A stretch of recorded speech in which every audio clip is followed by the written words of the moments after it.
Hi there, thanks for joining me. Thought I'd put another video together today. I wanted to focus today on really what I see as the fundamental flaw in everything that we try to do for weight loss. And basically the foundations of everything we talk about in terms of weight loss, and maybe sometimes in terms of health as well, is the calorie. So whatever diet you're looking at, whatever scheme you're looking at, someone somewhere will always talk about the calorie.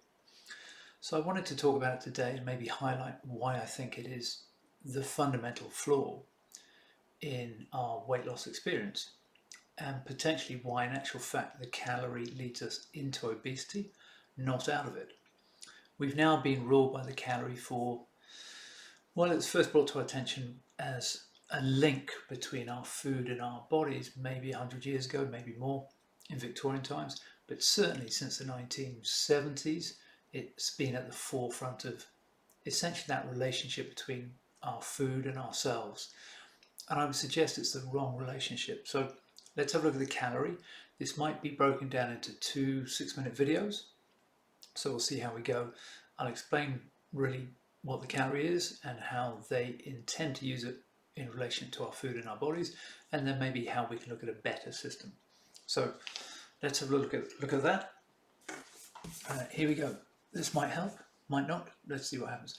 So the calorie. How do you get a calorie? I talk to all of my clients and ask them what a calorie is. And they'll say it's something on the packaging. They'll say that it's maybe a unit of energy. They'll talk about it in various ways. So we need to know exactly what it is. And a calorie is a unit of heat energy. So it literally tells us how much heat anything can give off when it is burnt. And there's the key. So essentially what you end up with is something they call a bomb calorimeter, which is basically a box, okay, and that's filled with water. Okay, so the whole thing is filled with water. Inside that, essentially, there is a vessel, a plastic bag, a fireproof bag, into which you can put any food. You can put chocolate cake in there, you can put chicken in there, you can put a steak in there, peas in there, anything you like, to see how many calories it will give off, if you like, when it's burnt, how much heat is liberated from that food. So essentially in here there is also a thermometer, and finally there's an ignition unit through here to set fire to whatever food you've got in here. So it might be a slice of chocolate cake, and this is also filled with oxygen. So this entire tank is full of water. That's a known volume of water. And essentially, once we set fire to this cake in here, the heat energy that gives off heats up this surrounding water.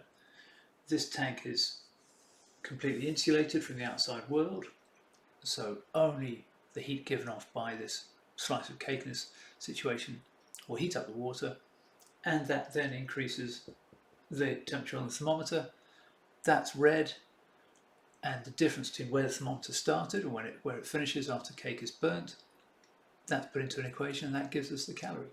That's pretty simple. The issue with that, though, should be fairly obvious. That is the heat given off by any item.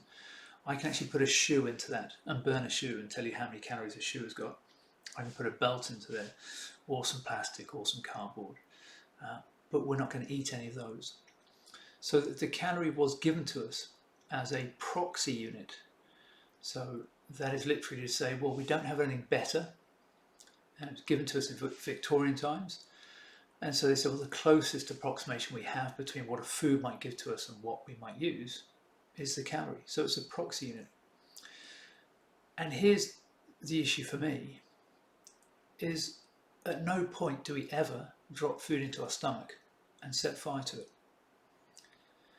So there is a real issue here with the calorie and trying to link the calorie to our food and the relationship between our food and our bodies. And that relationship is far better defined on a chemical basis.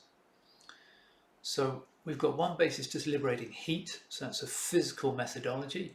We're going to burn this food, and we're going to then approximate and say to someone, well, if it burns at this temperature and gives off this much heat, then it will give you this much energy. Simply not true, because we don't set fire to our food.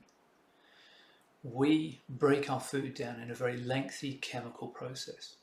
So if we get a better understanding of that, then we can get a far better understanding of the foods that truly affect us and potentially add body fat to us, as opposed to those that do not.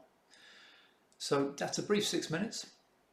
I hope that helps clarify what a calorie is and how it probably doesn't relate to us and our relationship with food. And what I'll do is I'll put another 6 minutes up on what I suggest is a better way. And that way is to get a better understanding of the chemicals and the chemical interaction between our bodies and our food and how we digest it. Okay, I hope that's all right for now. Give me a shout back, hit me up on anything you want to, and we'll chat again. Thanks very much. Bye-bye.